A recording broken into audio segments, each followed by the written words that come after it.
ګټلینا چې د هر چا په شکل کې دی نو چې څنګه باندې سبا کې ګل شي څنګه باندې سبا کې ګل شي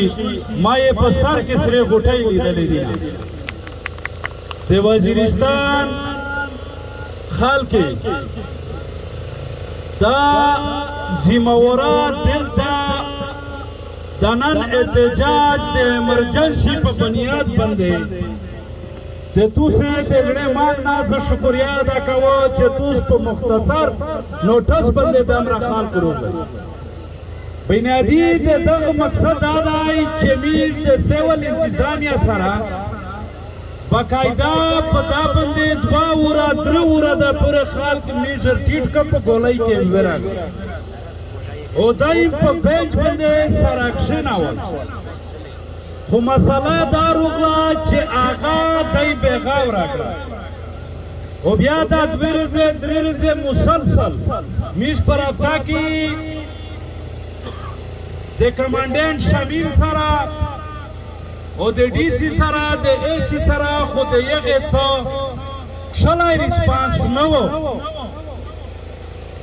نو د بل طرف ته د میش ګوشه د مو بچای د مو زونی دمره ډر کړای دی چې کده ظلم خلاف اوس چې گای بیا د جرمنه نه ډاری او بل طرف ته میشتا سکیورټي ادارې هغه هغه سیاسي خلدا طاقت نه ورکړي نو زه وایم چې د میز مشره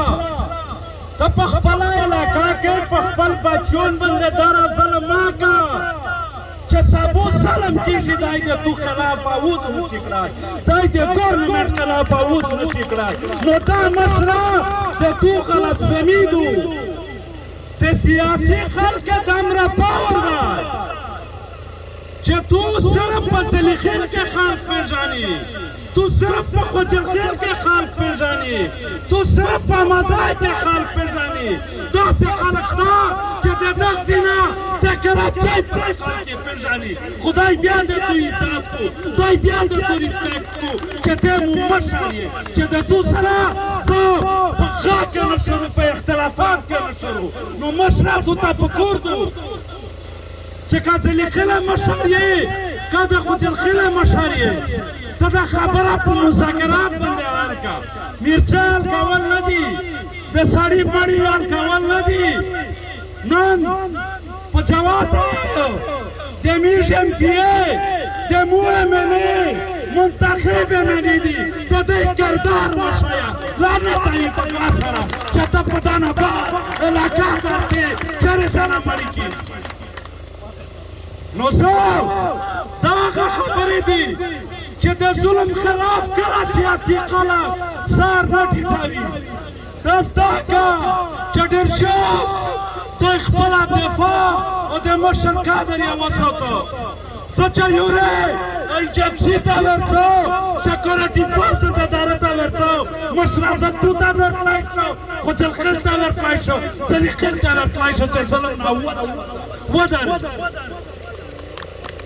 نو زه دا وایم چې ګورنمنت دا خبره ده چې میز وسفاټه سم شویتو پټوار سیستم دای نه کوي ډپارټمنټ دای نه والی او یلته رضانه زاد داخل نشي کوش کولای کا ډي سي دا کا ډي پي او دا کا اي سي دا کا کمانډنټ دا کا ایجنسی دا دولتا چایوالا سم کې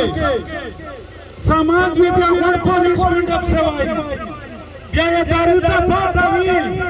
خو چې دا پوره مړی کیږي بیا دې چې کیا کرنے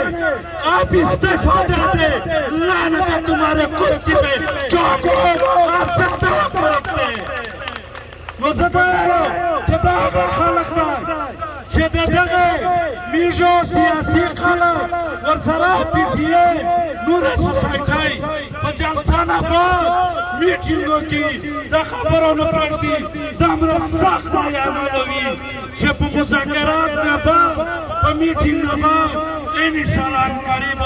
په وزیرستان کې د مومنت کېږي. مننه، شکریہ.